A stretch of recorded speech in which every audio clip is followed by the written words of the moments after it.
Graça e paz. Amém. Graça e paz, povo. Amém. E agora sim.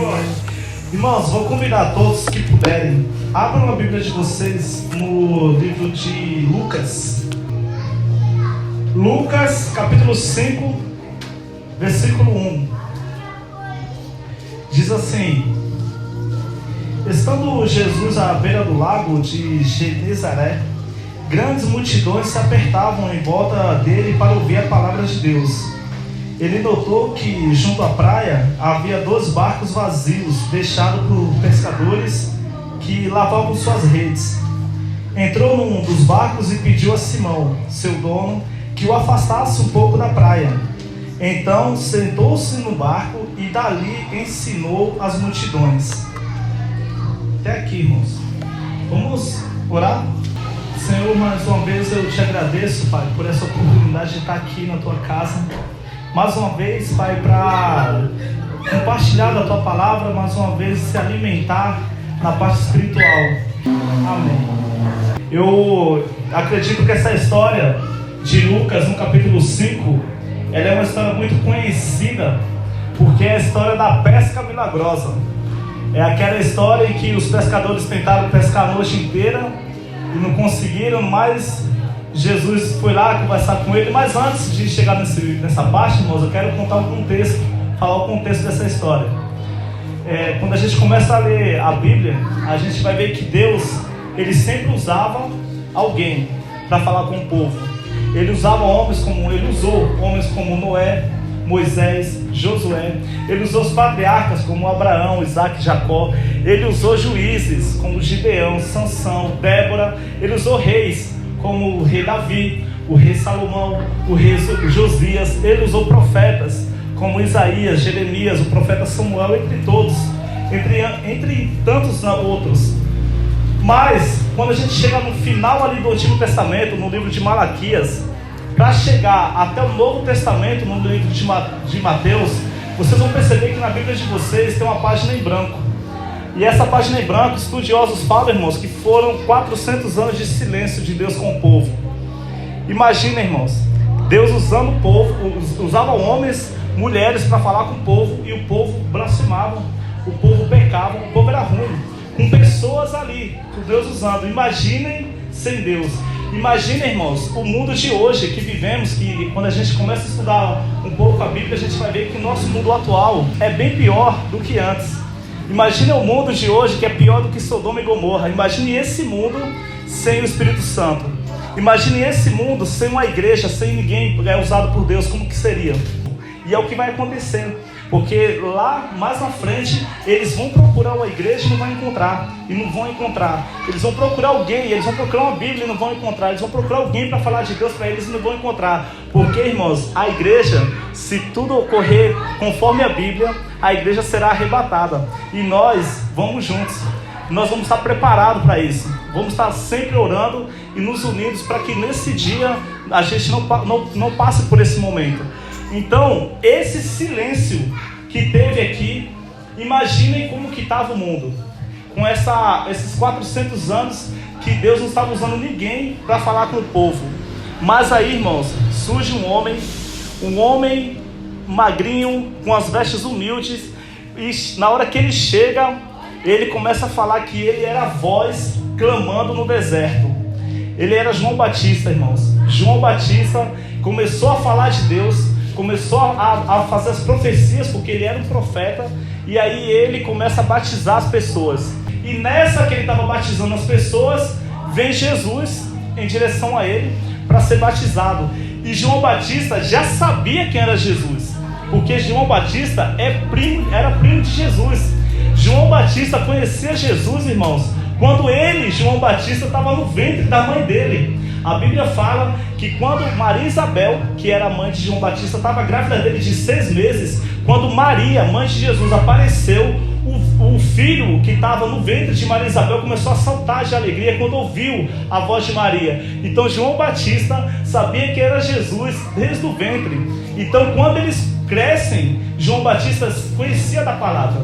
João Batista sabia do cordeiro que Isaías tinha profetizado lá atrás. Então quando Jesus aparece, Ele vem na direção de João Batista, ele pede para ser batizado, e João Batista fala assim: eu batizar o Senhor? Não tem condições. Eu que tenho que ser batizado pelo Senhor. Mas Jesus, irmãos, não tinha pecado, mas ele queria ser batizado para deixar um exemplo. Quando ele é batizado, o Espírito Santo desce em forma de uma pomba. Uma voz grita do céu assim, fala assim: esse é meu filho ao qual me agrado. Então João Batista, que conhecia as Escrituras, sabia que o Cordeiro de Deus ia aparecer, ele fala: é esse aqui que é o Cordeiro de Deus que vai tirar o pecado do mundo. Então quando João Batista batiza Jesus, ele fala: olha, eu batizo com água, mas ele batiza com fogo, ele batiza com Espírito. Irmãos, quem já foi batizado com o Espírito Santo sabe do que eu estou falando, sabe a sensação que é. Se você ainda não teve essa sensação, se entregue, irmãos, essa noite, porque essa noite aqui nessa casa vai ter batismo com o Espírito Santo. Olha, irmãos, quando Jesus foi saindo, começou os seguidores a ir atrás dele, e João, o evangelista, aquele que escreveu o livro de Apocalipse, João, que escreveu o Evangelho de João, ele fala para João Batista: então eu tenho que segui-lo. João Batista falou: eu não sou o Messias, o Messias é ele, vocês têm que segui-lo, porque é ele que vai falar das boas novas agora, é ele que vai falar da salvação. João Batista não queria mérito nenhum para ele. É assim, irmãos, que temos que ser. Quando nós profetizamos algo na vida de alguém, quando nós oramos para alguém e a oração surgiu efeito, a gente tem que falar isso: não tem nada a ver comigo, é tudo a ver com ele, a glória é dele, a honra é dele. Então quando Jesus, irmãos, começa a falar das boas novas, ele começa a arrastar multidões. Jesus, irmãos, a fama de Jesus foi aumentando, e aí estrategicamente Jesus chega nessa hora aqui que nós lemos. Ele chega até o mar à noite, estrategicamente, irmãos, porque ele sabia que os pescadores iam estar lá. Porque tudo, irmãos, quando você começa a seguir a Cristo, nada na sua vida é por acaso, é tudo estratégia dele. Você pode não estar entendendo nada, mas é tudo estratégia dele. Então quando ele chega lá, aí eu vou falar aos pescadores, irmãos, porque até então eles não eram discípulos ainda. Então estava lá Simão, Felipe, Tiago, ali já preparando para ir pescar, porque a pesca, irmãos, não era só para eles pegar o peixe e comer, era para eles vender também, para pagar as contas deles, que era o trabalho deles. Então Jesus começa ali conversou com Simão e falou assim: você me empresta seu barco? Olha o tanto de gente que tem aqui, eu preciso do teu barco emprestado aqui para poder ganhar um espaço aqui do povo. Então Simão empresta o barco e vai pescar. A noite inteira, irmãos, joga a rede, tira a rede, joga a rede, tira a rede, e nada eles pescaram. E aí Jesus a noite inteira falando das boas novas. E quando foi de manhã, eles lavando as redes, Jesus chega e fala assim: vamos começar de novo? E é esse, irmãos, o tema de hoje: começar de novo. Amém? Mas começar de novo, irmãos, muitas vezes é melhor do que quando você começa algo pela primeira vez. Porque quando você começa pela primeira vez, você não tem noção do que pode dar errado, você não calcula nada, você não sabe com quem pode contar, com quem não pode. Quando você vai recomeçar, aí você já sabe: por esse caminho aqui eu posso ir, com essas pessoas eu posso contar, com essas aqui eu não posso. Olha, irmãos, quando a gente passa por um processo, pode prestar atenção: amigos viram as costas para você, e estranhos te ajudam, porque é assim que Deus faz. Como a Adriana ministrou aqui, ele quer mostrar que nós somos totalmente dependentes dele. Então assim, quando você vai começar algo de novo, aí você começa com as suas experiências. Às vezes é isso que falta, irmão, só reiniciar. Falei aqui uma vez do celular, você está mexendo com o celular e ele trava, você aperta aqui, aperta ali, nada, basta reiniciar. Às vezes, irmãos, a gente está tentando abrir portas que Deus fechou, e aí não vai dar nada certo mesmo. Quando Deus fecha uma porta, irmãos, não adianta, você vai bater, não vai. De igual modo, quando Deus abre a porta, se Deus abriu a porta para você, irmãos, podem tentar fazer o que for contra você, tentar prejudicar você de tudo quanto é jeito, mas não vai derrubar, porque quem colocou você lá foi Ele. E é assim que funciona. Então, quando você começa algo de novo, você começa com experiência. Você começa, irmãos, a voltar um pouquinho, porque é assim que tem que ser. Às vezes a gente tem que voltar, irmãos, a ser criança. Sabe por quê? Porque tem coisas no passado que ficam mal resolvidas. Mas espera aí, não tem que deixar o passado para lá? Irmãos, quando você errava, você tinha algum vício e tudo, você deixou para trás, acabou. Mas tem pessoas, irmãos, que nós precisamos voltar lá para resolver algumas coisas. Sabe por quê, irmãos? Eu falo voltar a ser criança. Existe uma frase que diz assim, ó: uma criança mal sarada torna-se um adulto ferido. Uma criança mal sarada torna-se um adulto ferido. Então você primeiro busca Deus, e aí você vai tendo maturidade para poder depois voltar lá e resolver algumas coisas. Irmãos, precisamos voltar para liberar perdão. Olha, irmãos, liberar perdão. Sabe por quê? Porque nós estamos representando Deus aqui. Nós somos representantes de Cristo. Se a gente não libera o perdão, sabe o que vão acontecer? Vão falar assim: ô, é esse Deus aí que eles estão servindo? Que Deus é esse aí? Nós somos representantes de Deus, irmãos. Então temos que voltar lá e liberar o perdão. Ah, mas eu perdoo e a pessoa erra. Eu perdoo e a pessoa erra. Olha, irmãos, a Bíblia, os números da Bíblia têm significados. O número 6 é o número do homem, é um número falho. É por isso que o 666 não interessa muito pra gente. Mas o número 7 é o número da perfeição. Toda vez que a Bíblia fala do número 7, ele está se referindo a alguma coisa perfeita. É por isso que Pedro falou assim, ó: Senhor, quantas vezes eu devo perdoar meu irmão? Até 7 vezes? Porque ele sabia que o 7 era o número da perfeição. E Jesus falou assim, ó: eu não digo até 7 vezes, eu digo 70 vezes 7. E nem adianta, pessoal, aqui ó, nem adianta a Laura querer fazer as contas dela aqui, já que ela gosta, né? Porque 70 vezes 7, irmãos, quer dizer infinitas vezes. Tem que perdoar. Ah, mas eu perdoo e a pessoa erra. Eu perdoo e a pessoa erra. Irmãos, perdoar não significa que você tem que conviver com a pessoa. Davi perdoou Saul, mas era Saul lá e Davi cá. Tem amizades, irmãos, que eu liberei perdão, mas é cada um no seu quadrado, é lá e eu cá. Nós temos que chegar lá e falar: olha, você me magoou muito, mas o Deus que eu sirvo me ensinou a liberar o perdão. Eu perdoo você. E aí, irmãos, você fica resolvido com isso. É difícil, irmãos. Então, e se tiver de voltar para pedir perdão, também temos que voltar lá, irmãos, e pedir perdão. E pedir perdão, irmãos, também não é fácil. Mas aí você fala assim: eu peço perdão, a pessoa não me perdoou, aí você passa o problema para ela. Porque assim, o seu comportamento você consegue controlar, o dos outros não. Você vai falar: olha, eu te magoei, eu sei que eu te magoei, mas o Deus que eu sirvo me ensinou a pedir perdão. Eu vim aqui pedir perdão, você me perdoa? E aí, irmãos, você está livre também. E aí você começa a resolver todas aquelas coisas do passado. E aí Jesus, irmãos, começa a ver que você está mudando. Quer derramar a bênção na sua vida. Mas para derramar a bênção na sua vida tem que estar preparado, irmãos. Porque uma bênção, se vir na hora errada, com licença da palavra, arrebenta você, irmãos. Olha, ontem a pastora falou do filho pródigo.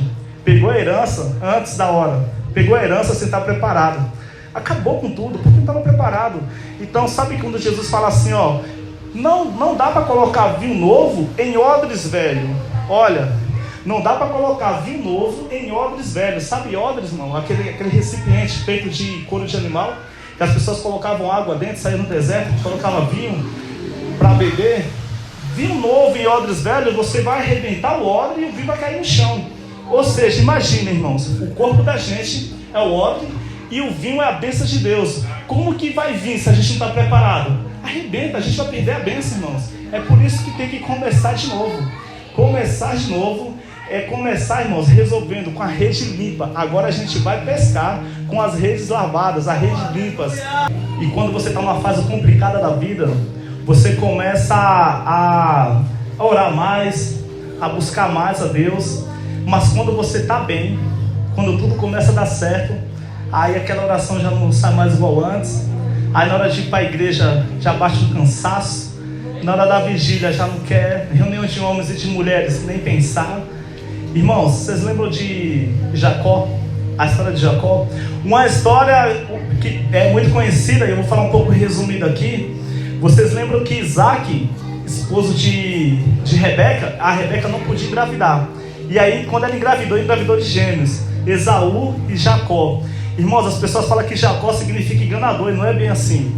Ele ganhou essa fama, mas o nome Jacó significa aquele que agarra o calcanhar do outro, que segura no calcanhar do outro. Porque quando Esaú nasceu, Jacó nasceu segurando o calcanhar de Esaú. O primogênito recebia a bênção.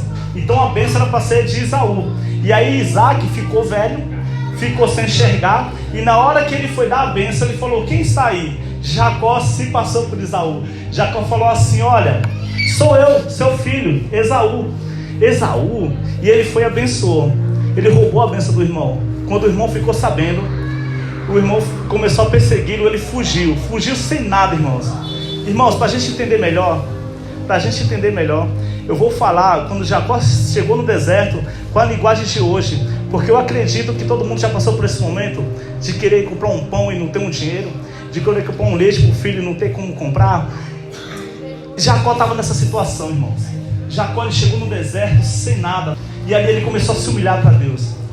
Irmãos, imagine nos dias de hoje ele falando isso: Senhor, eu não tenho nada, eu não tenho como comprar um pão para o meu filho, eu estou passando por uma situação muito difícil, Senhor, mas se o Senhor me tirar dessa situação, eu vou te honrar. Aonde eu for, eu vou te honrar. Aonde eu for, eu vou falar do teu nome. Aonde eu for, eu vou exaltar o teu nome. Eu vou falar, vou dar o meu testemunho. Se o Senhor me tira dessa situação. Irmãos, como é difícil passar por um processo. É necessário passar por esse processo. A gente precisa ser curado de muita coisa. Jacó estava desse jeito. Prometeu: eu vou te honrar, Senhor, aonde eu for. E o anjo do Senhor apareceu para ele. Ele agarrou no anjo, começou a ler uma luta. E ele falou: só vou te soltar quando você me dá a minha bênção. E aí o anjo falou: como é que é seu nome? Aí ele falou: meu nome é Jacó. Ele falou: agora sim, agora você não mentiu. Igual ele tinha mentido para Isaac. Quando Isaac falou: como é seu nome? Ele falou: Esaú. Quando o anjo perguntou como é seu nome, ele falou: Jacó. Ele falou: agora você está arrependido. Porque quando você se arrepende, irmãos, não adianta chorar. Arrependimento é quando você tem a oportunidade de fazer de novo, você não faz. Você fala: não, eu me arrependi disso aqui. Isso aqui eu não faço mais. É isso. Então o anjo falou assim: você de fato está arrependido. Seu nome não é mais Jacó, agora é Israel, aquele que lutou com Deus. O problema, irmãos, é que Jacó, ele chega até a casa de Labão e começa a prosperar. Ele pediu para Deus, ele começou a prosperar. E quando ele começou a prosperar, aí Jacó já não orava mais igual antes. Aí Jacó já não procurava Deus igual antes. E aí Deus fala: ei, Jacó, pediu tanto para mim, Jacó, pediu tanto para te honrar, Jacó. Cadê você aqui, Jacó? Cadê você, Jacó? Cadê você nas vigílias? Cadê você nas reuniões, Jacó? Cadê você nos cultos de domingo? Cadê você se ajoelhando de novo igual você fazia antes, Jacó? Cadê você, Jacó? Te abençoei. E, irmãos, a ingratidão, ela é uma coisa assim que é muito dolorida. Quando a gente está sem nada, que a gente se apega tanto às coisas, na hora que a gente começa a prosperar e começa a esquecer. Irmãos, olha, chegar no auge não é difícil. Fazer sucesso, irmãos, não é difícil. É você se manter ali é que é complicado. Um teólogo uma vez falou assim, ó: sucesso sem sucessão não sucede. Ou seja, sucesso sem estar com Deus, irmãos, não vai dar certo. Porque quando você começa ali, percebe, irmãos, que os pescadores eram experientes. Os pescadores eram homens experientes, irmãos. E é ali onde você se acha o melhor, é que Deus vai te provar. É ali onde você se acha o melhor. Mas, Senhor, eu faço isso aqui há 10 anos, pode deixar. Senhor, eu estudei para fazer isso aqui. Pode. É ali que Deus vai mostrar que você também é dependente dele ali. Olha, irmãos, se Deus quiser, a gente não levanta nem da cama. Já pararam para pensar nisso? Levantar, enxergando, andando, isso aí, irmãos, não é normal não. Isso é graça. É graça. Então é ali. Você vai ser provado aonde você se acha o melhor. Porque aqueles caras, aqueles pescadores, eles eram os melhores naquilo ali. Mas quando Deus fecha a porta, irmãos, não adianta não. Então, quando você está se achando demais, é a hora de você voltar. É a hora de começar de novo. Irmãos, ter fome e ter o que comer não é normal não, irmãos. Não é normal. Nós temos que ser gratos em tudo. Em tudo. Eu vou contar uma experiência para vocês que aconteceu há 2 anos atrás. Eu já estava aqui caminhando com vocês e eu trabalhava à tarde na época. E, irmãos, assim, ó, eu no sábado eu entrava meio-dia e saía às 6, tirava horário corrido. Então, quando no meio do caminho, eu comprava marmitex pra comer lá, porque não tinha hora de almoço no sábado. Então, quando eu ia trabalhar no sábado, então sempre passava ali, pegava uma marmitex e ia. Só que durante a semana eu não precisava, porque durante a semana, como eu saía de casa já 1h, né, e a minha esposa é uma esposa muito prendada, deixava já a comida pronta. Então eu almoçava e ia, e depois à noite eu jantava lá. Mas um dia eu estava passando em frente a um restaurante onde eu comprava marmitex, eu senti um cheiro de comida e eu senti vontade de comprar. Eu falei assim: Senhor, não é para mim, eu estou cheio, mas eu vou comprar. Agora o Senhor me mostra para quem eu vou dar, porque eu não sei, esses negócios a gente não sabe se é espírito ou é a carne, né, irmão? Então aí comprei o marmitex. E durante o caminho, irmãos, eu ficava olhando pro povo. Quem será? E aí tinha um senhorzinho, eu falei assim: deve ser aquele ali. Aí eu fui. Aí eu cheguei lá e falei: senhor, vamos almoçar o que hoje? Ele olhou pra mim, ele falou: vou comer peixe. Eu falei: então não é você não. Aí beleza. Aí eu continuei. E aí eu cheguei, irmãos, na firma.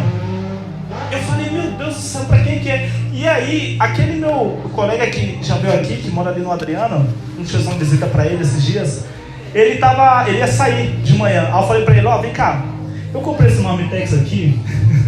Eu não sei pra quem entregar, mas vai, leva. Se você sentir no coração de doar pra alguém, você faz essa caridade aí. Aí no outro dia ele me contou, irmãos, que ele foi, e também no caminho ele não sentiu, mas ele sentiu de ir na praça ali de Itaquá. E quando ele foi, ele falou assim que resolveu comprar outra também. Ficou com 2. Aí ele andando assim, ele viu um senhor sentado e o outro deitado. Aí ele falou: deve ser esses 2, né? Aí ele chegou lá, ofereceu para o rapaz que estava sentado acordou o outro e falou assim: olha, o que eu falei? Aí o outro acordou assim, olhou e falou: você falou que Deus ia dar o almoço para a gente hoje. Ele falou: é só confiar. Ele me contando, irmãos, assim, ele todo emocionado contando, aí eu fiquei olhando assim, eu falei: meu Deus, então não era carne, né? E aí, irmãos, é isso que eu falo, quando a gente tem fome e tem o que comer, é graça, irmãos, é graça, não é normal não. Então, irmãos, quando a gente começa a entender essas coisas, a gente vai começando a ter maturidade para receber o sim e para receber o não de Deus. Olha, quando o Sadraque, Mesaque e Abednego era para se curvar lá na estátua, falaram assim: olha, se vocês não se curvarem, vocês vão ser lançados na fornalha. Eles falaram assim: pode lançar, porque o meu Deus vai me livrar. E se ele não livrar, não tem problema nenhum. Eu vou continuar, vou morrer como adorador. Porque, irmãos, é assim que a esposa do Pedro ministrou aqui, que Paulo falou assim: morte, aonde está a tua vitória? Se eu viver, eu vou falar de Deus para todo lugar que eu for. E se eu morrer, é melhor ainda. Porque se eu morrer, eu vou ficar mais próximo dele. É esse que é o nosso objetivo. E olha, irmãos, depois dessa abertura que teve aí das Olimpíadas, eu tive uma certeza, irmãos. Ele está aí, batendo nas portas, querendo começar de novo. Todas as vezes que o mundo estava um caos, pode prestar atenção, irmãos, quando o mundo estava um caos, ele falou assim: Noé, eu preciso começar de novo isso aqui. Eu vou mandar um dilúvio, eu vou destruir esse povo aí. Ele começou de novo. Sodoma e Gomorra, ele teve que destruir, irmãos. Do jeito que esse mundo está aí, o povo está zombando, irmãos, de Deus. Não é mais da gente só, é zombando de Deus. Jesus, irmãos, como a gente sempre gosta de falar, não é desde criança eu escuto isso aí, desde criança. Mas Jesus, ele pode voltar, irmãos, para a gente hoje. Ele pode voltar amanhã. A gente não sabe quando vai morrer. Mas, do jeito que está aí, do jeito que eu vi aquela abertura das Olimpíadas ali, irmãos, o que eles fizeram foi uma afronta, assim. Eles não sabem, eles não têm noção do que eles estão fazendo, irmãos. Não tem. Mas a gente grita Maranata, porque a gente sabe que está tudo se cumprindo. E quando isso acontecer, irmãos, vai ser uma surpresa quando Jesus voltar para eles. Para a gente não vai ser surpresa não, porque a gente já está preparado.